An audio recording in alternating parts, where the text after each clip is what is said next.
welcome to this session on rebuilding African tourism.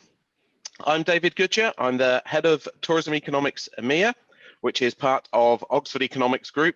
And for those of you who aren't aware of us, we're one of the world's leading economic and tourism forecasting and consultancy firms.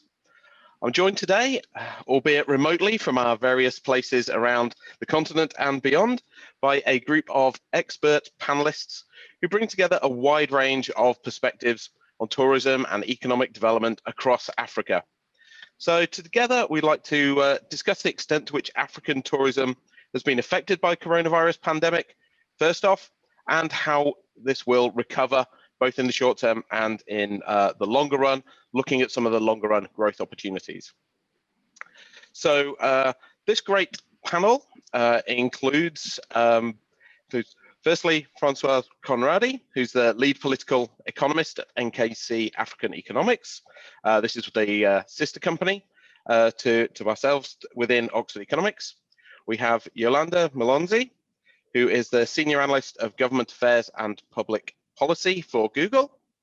And last but by no means least, we have Tim Corden, who's the area senior vice president for Middle East and Africa at Radisson Hotel Group. I promise I will give everyone a chance to certainly have their say and say hello and give some more detailed introductions in due course, but I'd like to start this session by sharing some background thoughts from our latest forecasts that we carry out at Tourism Economics, just to hopefully set the scene and give a view of what we think is going to happen for the rest of the panelists to react to. So to start off, well, I'm going to firstly avoid the opportunity to dwell too long on what has happened. That's always the easy way of starting any forecast session, is talking about the bit we know is what has happened. But instead, I'd like to provide an overview of an estimate of what we think will happen in coming years. So after some very large falls in 2020, I think the big picture is we expect to see recovery beginning this year, but it's not going to be immediate. 2021 activity will remain quite a long way below the previous peak levels for 2019. This is looking at international travel, cross-border flows within Africa. And recovery will take some time. By 2024, we do expect recovery to those 2019 levels within our baseline outlook. The upside case is that this could happen in 2023. There's a lot of great things out there that could accelerate that recovery, but we do have to acknowledge there is downside. So one of the things that we do see, hopefully, getting us back on the road to recovery, that's allowing borders to open this year, is vaccine rollout. So we've looked at the time frame for when we're going to see some form of what we call herd immunity, around 70% of the population being covered by country. And we looked at, we look on this map here, can see how when we think that herd immunity will be reached for each country at different time periods based on the current rollout vaccination rate. And you see, as we progress through time, we see more of these countries getting that lighter colors, so getting vaccinated, that herd immunity earlier. This clearly shows there's a long way to go. There's a lot of progress. It is unfortunately very uneven, but things have clearly improved, and we do think that improvement will continue across Africa, across all markets, but other solutions are clearly required in order to get things really moving. There will be the need for testing and other measures to ease all of the different restrictions we're seeing. Once we do see the restrictions ease, there's a lot of pent-up demand out there. This is evident in all surveys, and it's clearly supported by what we're seeing in terms of the economic output, which is something I believe Francois will be able to talk about in much more detail.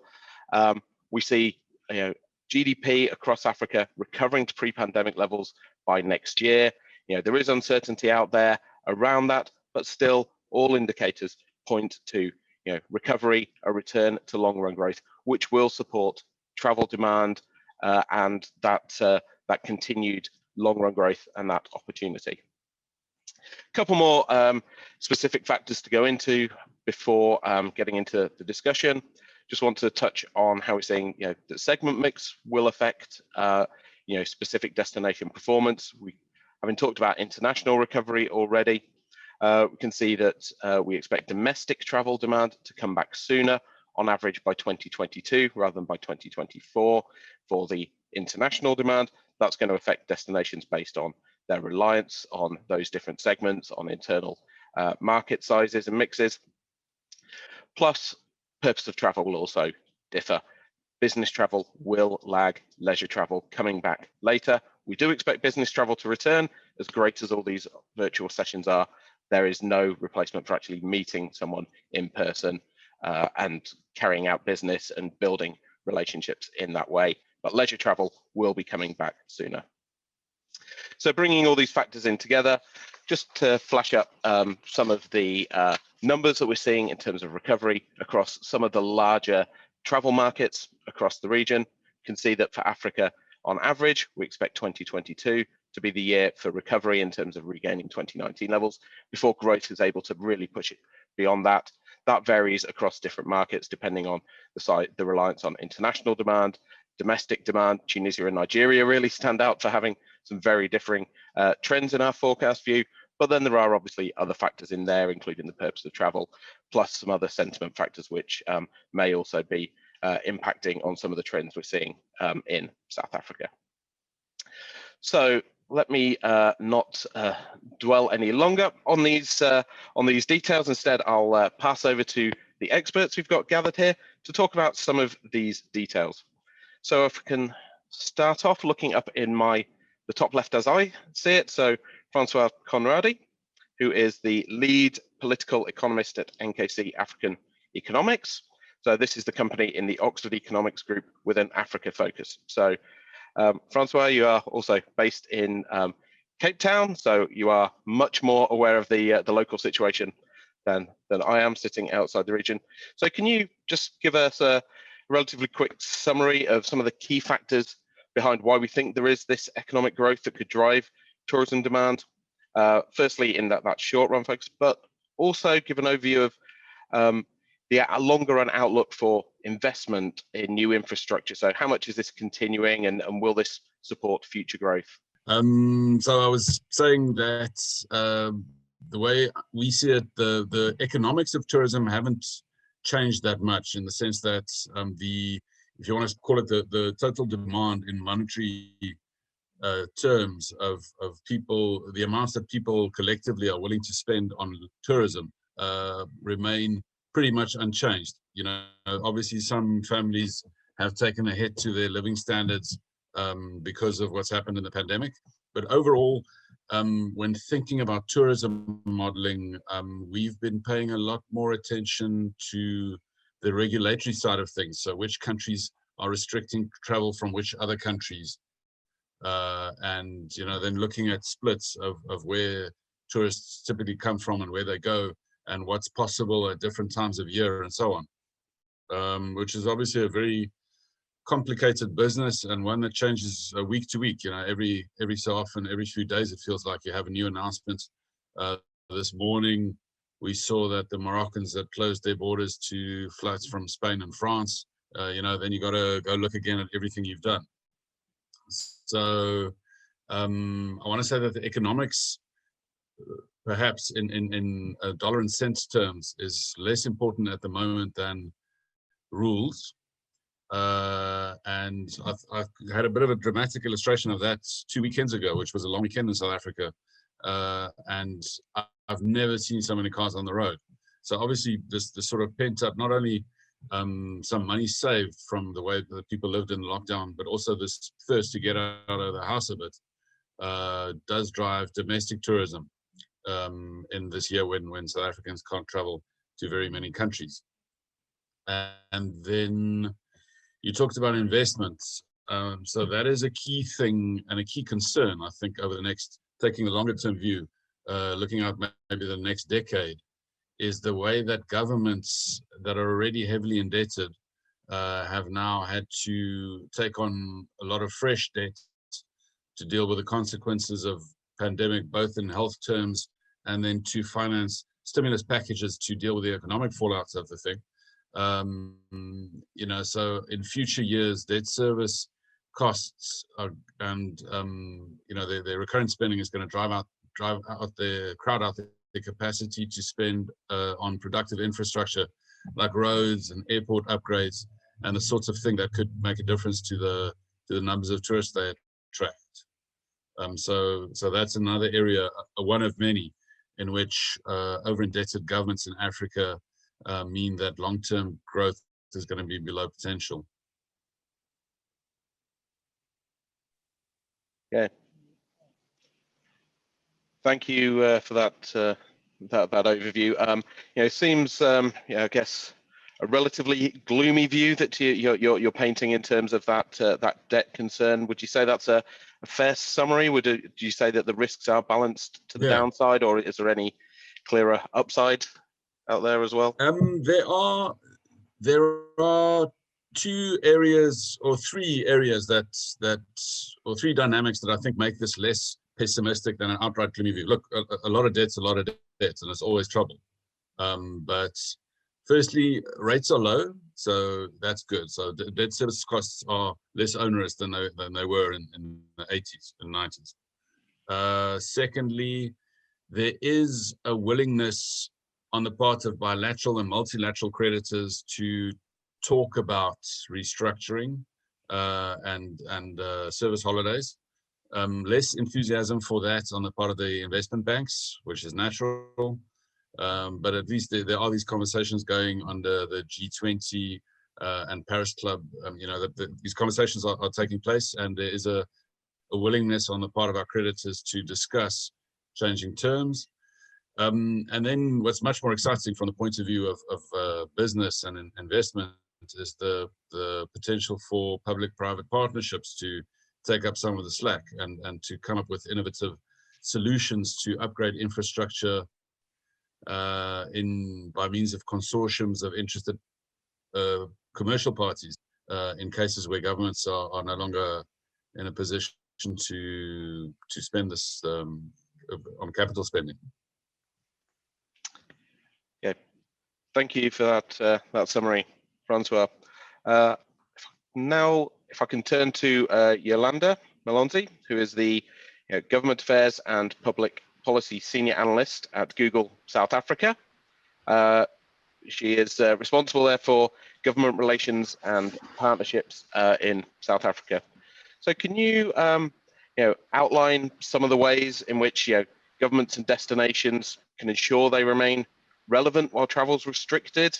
Given some of these funding concerns, what are the things that the governments can do to remain relevant and even potentially accelerate any travel recovery?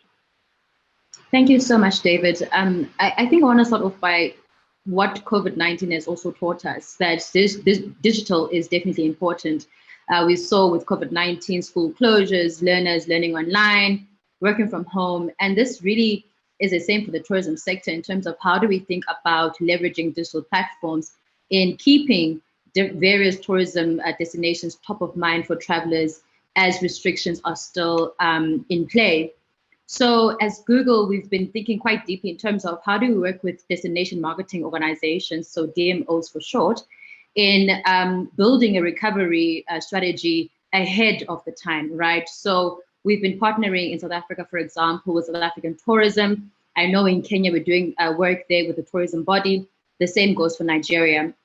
And the whole premise of this is that as much as people are still at home or are still, I guess, in their home countries, people or travelers are still looking for travel inspiration. For example, on our YouTube platforms, we saw a rise in people looking for holiday inspiration, while at a time where lockdown was quite strict. We also saw an increase in people looking for sightseeing tours. So what we know is that travelers, even though they are stuck in their home countries, but they're still thinking about travel. And this was the case at the height of the pandemic. As you've mentioned, and I think also the previous speaker, domestic travel is, of course, front and center right now. So, and as a result, there's a lot of work that needs to be done in terms of educating and creating awareness of various destinations in the country. I think for myself as a South African, sometimes you tend to go to the usual spots like Cape Town, Durban, but this is also a great opportunity to highlight hidden gems. So how can you do that online? As I mentioned, we've been partnering with DMOs across the continent on building a recovery strategy, leveraging digital. The first is around insights. So as I mentioned, we've been seeing a spike in terms of holiday inspiration, but also some insights around what is a new traveler looking for. So for example, the new traveler now, because of COVID-19, is looking for beach getaways. They don't want places that are confined or city spaces where there's a lot of people. This new traveler is looking for nature, where they're, as I said earlier on, where there's space and the air quality is better. So with these insights and data, destination marketing organizations can build strategies around creating marketing strategies to highlight local tourism destinations that speak to the new traveler. So that's one way digital insights can be very helpful. What we've also partnered with is around digital content. So as I mentioned earlier on, while domestic travel is key now, it's so important that we re-educate citizens on what's available in your country. As a result, at Google, we've got a platform called Google Arts and Culture, and we recently launched a project with South African tourism called South Africa, an Explorer's Paradise, which highlights the different tourism destinations across the country. And it's sort of like a virtual tour. So you kind of feel like you are in the place, but not really.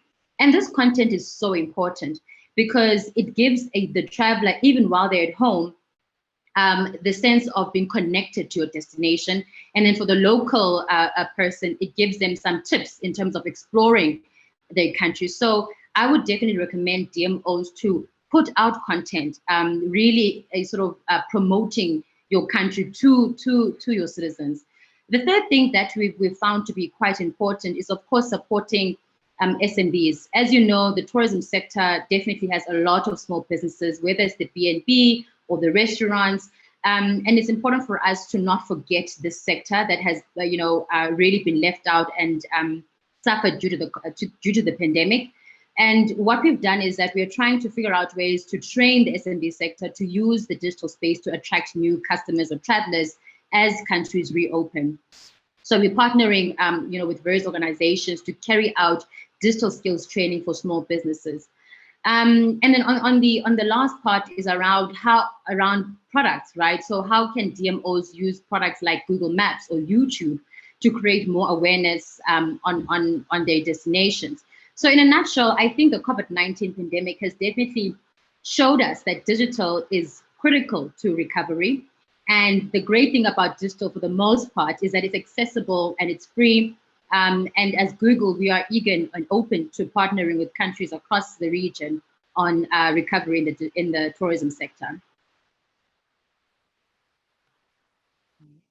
Okay, excellent. So lots of great developments going on and helping the governments and destinations to continue to engage. How about anything for travelers themselves? Are you seeing any particular digital tools that can be adopted to allow them to begin traveling again, domestically or internationally?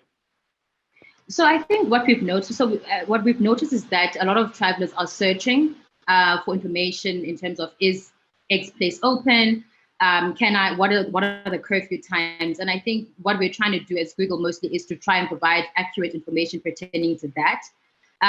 But specific products for travelers pertaining to COVID-19, I'd need to circle back to see if we do have something like that.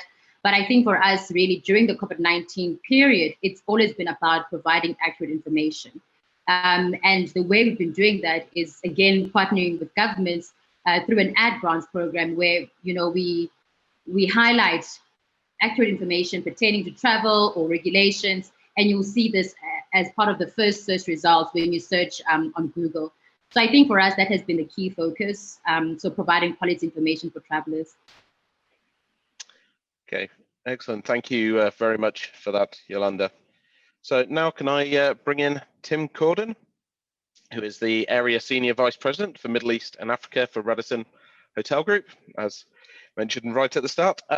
So representing someone from the the different areas. So we've heard about economic growth, what can be done with the how governments can remain relevant, what's important for travellers. So, well, what's the view from then essentially the business community, the hotel market? Are you seeing that major issues in African hotel markets, or is there some greater resilience within Africa than elsewhere in the world? Thanks very much, David. Yes, there are major issues in African markets, as there are in all global markets at the moment for hospitality. Hospitality has been disproportionately hit by the impact of COVID-19, of course. Having said that, I think Africa is more resilient, absolutely. What we've seen in more developed markets is, of course, a huge crash around this time last year, March, April 2020, when the world essentially shut. And then a faltering recovery followed by a second crash, a small recovery followed by a third crash, as different countries have put in different lockdowns and second waves and third waves of infection have happened. And predominantly that's an impact we've seen in Europe. Where, to contrast with that, in Africa, we've seen pretty much a steady recovery. So we haven't seen those second and third wave dips. So from March last year, when we hit the lows, we've gradually seen a slow but steady recovery every single month in pretty much every country and every metric that we measure since then, which shows a far more resilient nature to African tourism and travellers in Africa generally. The exception to that, to some extent at least, is South Africa, which in December did enter a second lockdown, and that obviously had an impact. But again, they've rebounded slightly more quickly than we'd initially anticipated. So whilst I'm not saying it's a positive picture, please don't think that I am, it's still really tough out there. I would use the analogy that we're no longer in intensive care. We're still a patient with critical care. We need a lot of help, but somehow it's no longer an existential crisis, at least for African tourism, as I see it in our hotels. Of course, that's a broad comment across 54 countries of the continent, but that's broadly how it is.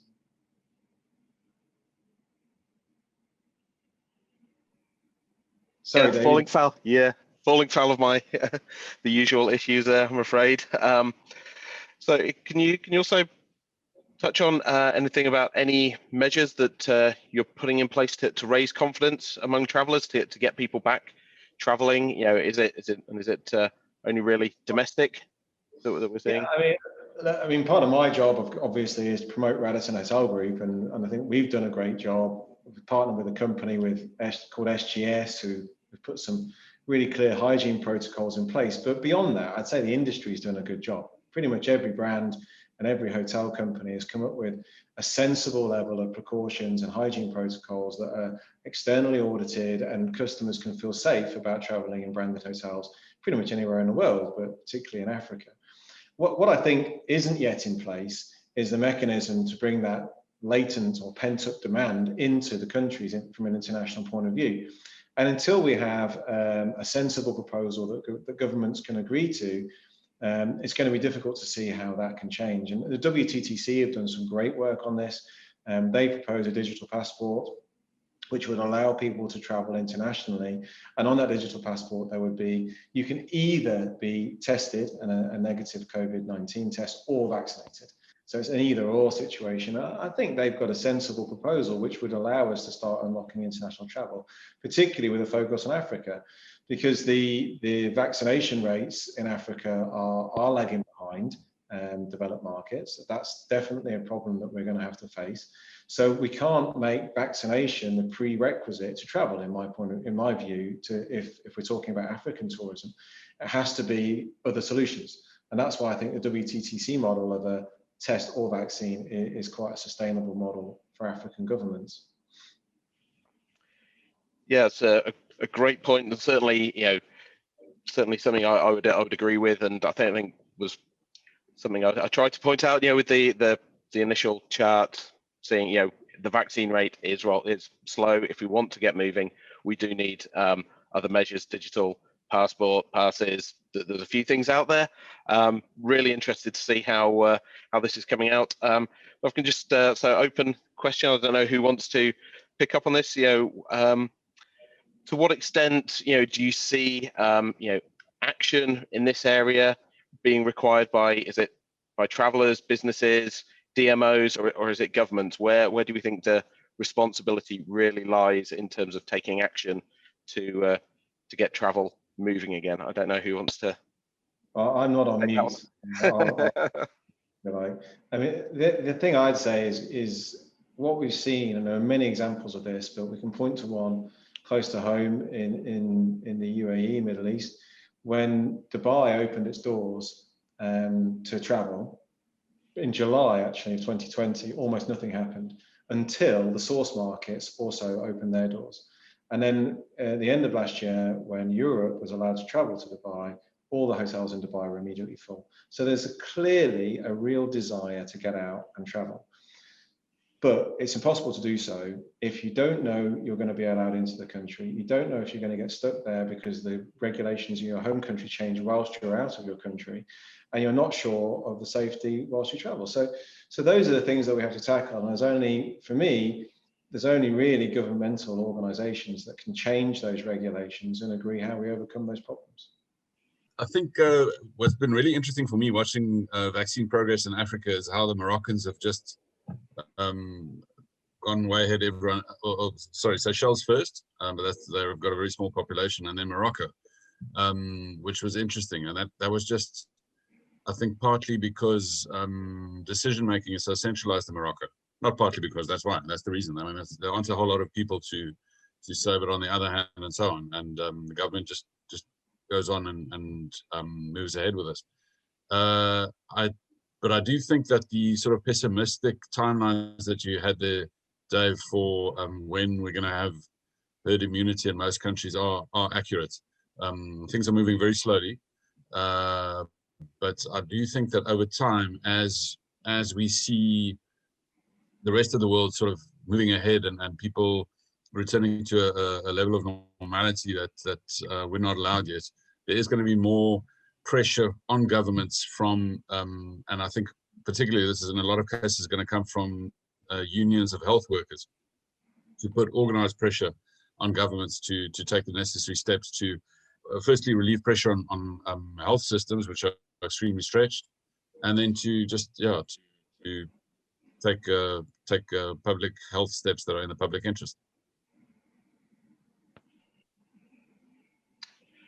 Okay, and sorry, go ahead, Yolanda.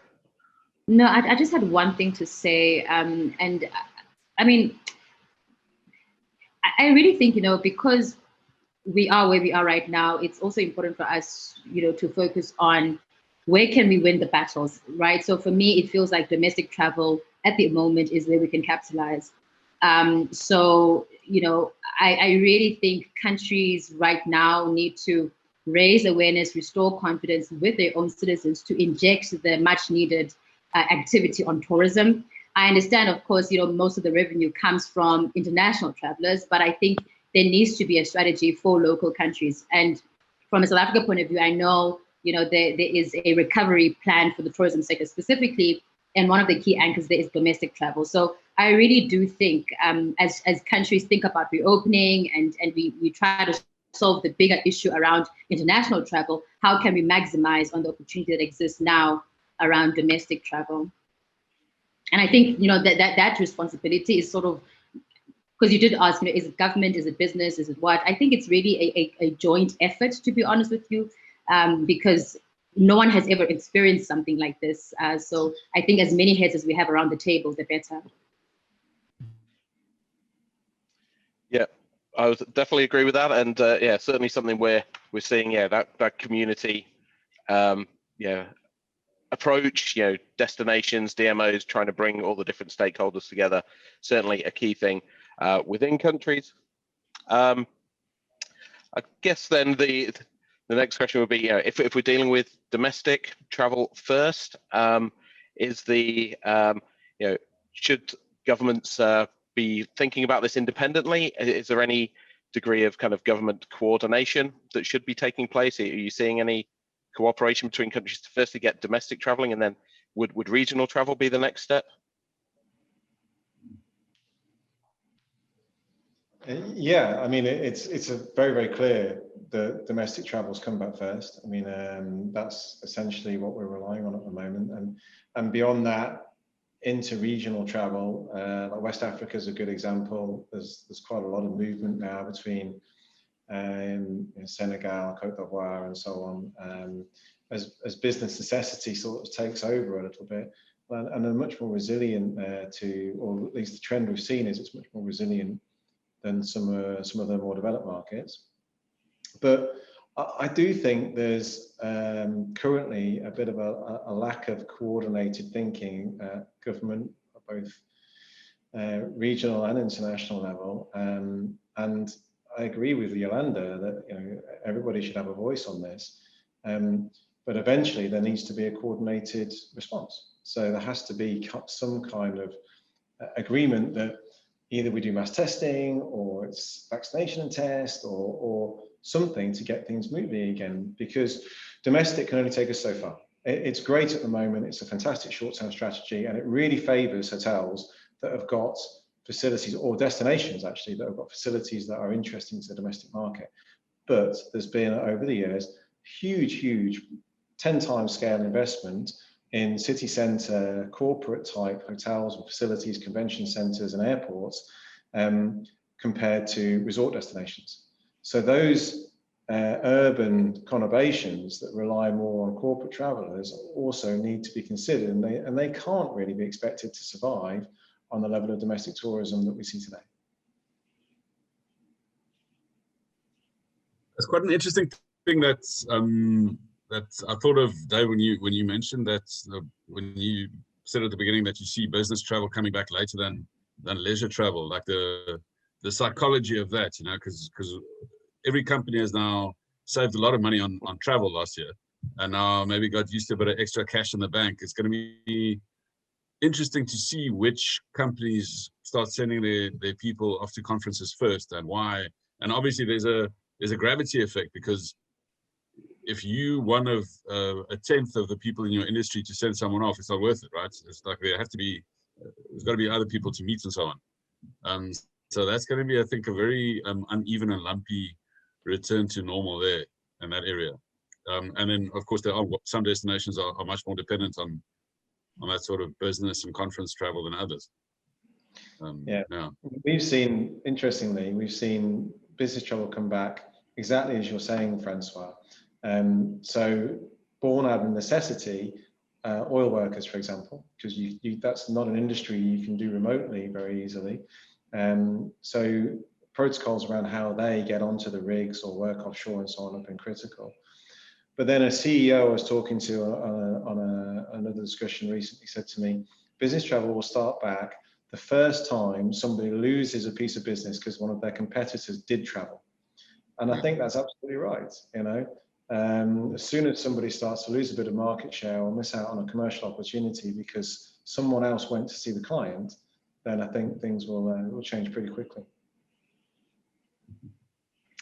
Yeah, exactly. Would agree with all of that. I think there's been, something as well. It's we've kind of been in this situation before. Obviously, this is the scale of the impact right now. It's unprecedented, but casting mind back to global financial crisis, and business travel budgets were under pressure then, and people were saying, this is the death of travel. Look at all these new technology options that are coming, and yeah, there was a lag, but business travel did absolutely come back. The technology only takes us so far, I believe.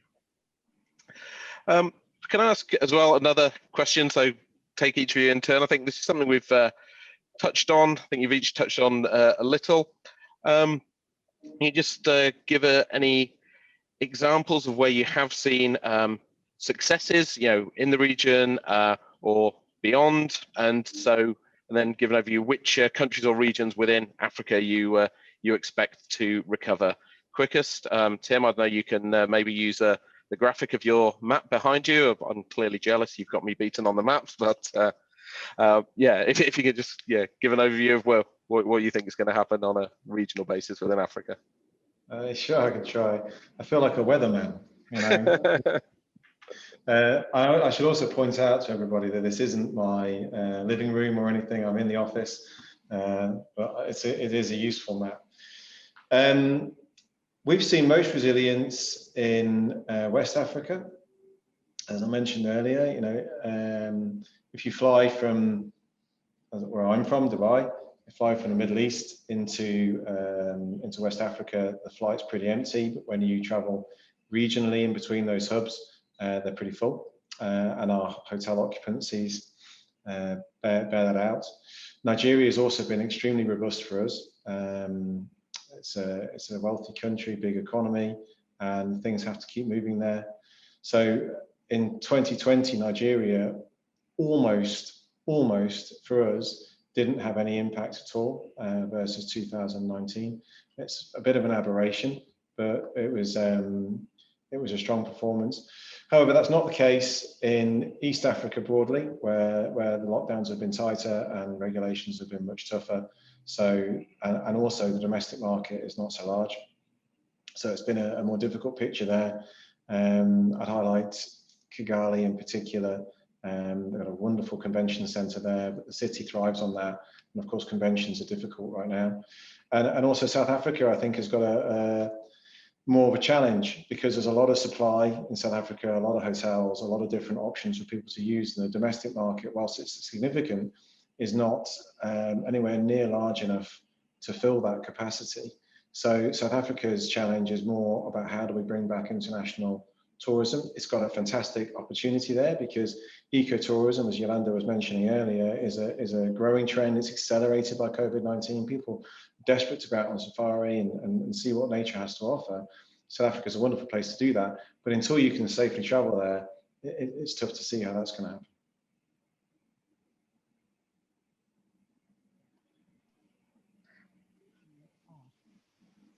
Thanks, Tim. I don't know, Yolanda, did you have any other comments on that? Any other countries to highlight? Okay, Francois, anything from you on country recoveries or anything? Who's looking good for longer run as well? Well, look, so we're in the macro business, so we look at GDP growth. That's sort of the thing that everything has to make sense in terms of GDP growth.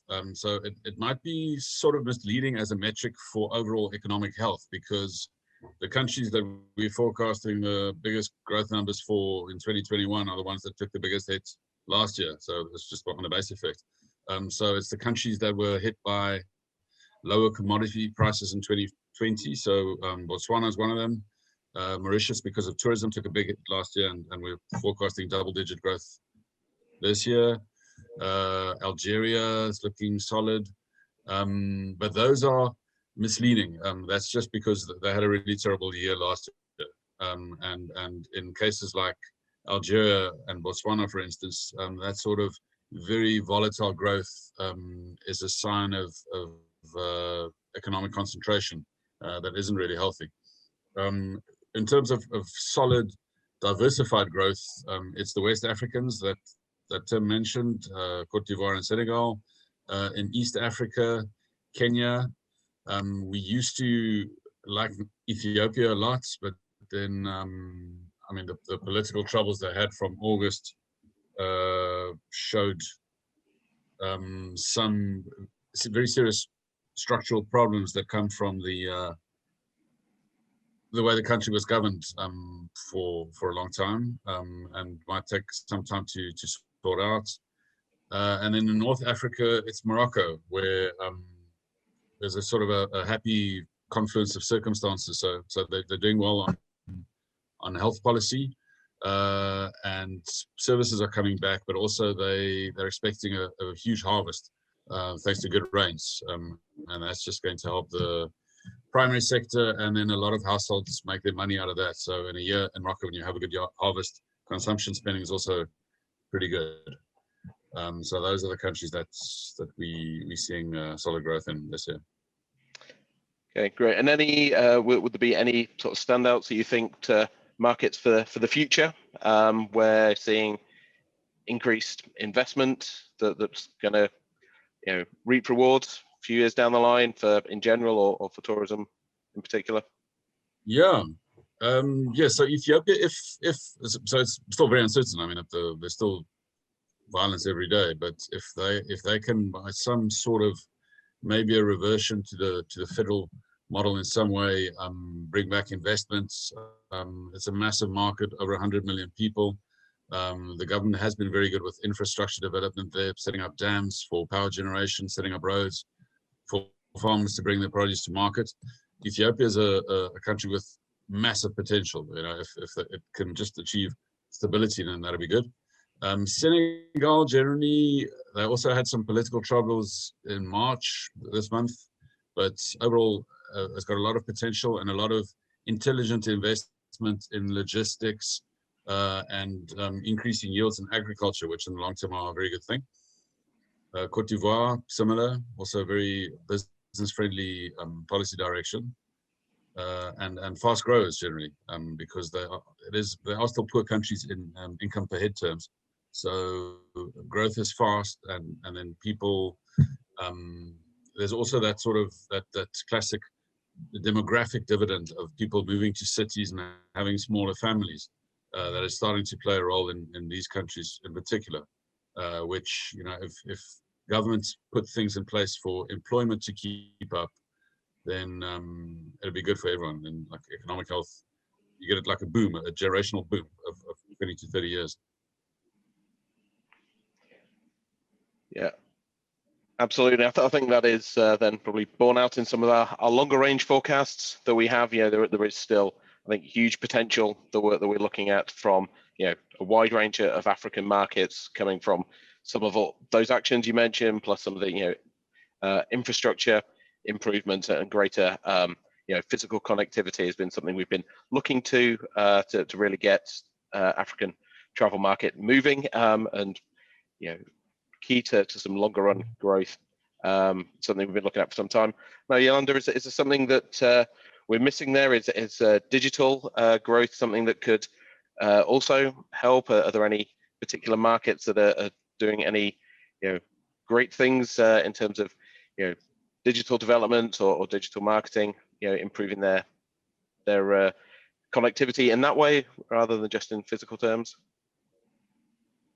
Yes. So I think Kenya really stands out for me in terms of from a tourism point of view, and also digitizing some of their tourist attractions, history as well. So we've partnered with the Ministry of Tourism there, and we've covered certain aspects of Kenya's history. We have a project called Superheroes and the People of Kenya, which basically gives a traveler or a person more insights on the country. So I've been quite impressed in terms of the type of projects and the use of digital content, that the country has really invested in. And I think, this really touches on the point that I made earlier on. If there are tools really be available, I think countries and DMOs should definitely make use of them and also see what's being done in other countries. What's been interesting as well is, I suppose, Dubai. Interestingly, they are, in my opinion, leading in terms of really bringing out content online. So, for example, when things shut down, I think there was a video coming out saying, "We'll see you soon." I know South Africa did something similar. So I think, that type of content is so important, even, in this year, as we try and get more international travelers on board. But I have to obviously also recognize that access to the internet is, of course, a key, is an impediment to these things. So I think we probably, on an infrastructure level, there definitely needs to be more investment on broadband, cheaper sort of rates to connect to the internet. So while digital can be helpful in the recovery of the sector, we are aware that there are some limitations in terms of access. Thank you for your time. It's a great session. Thank you very much, everyone.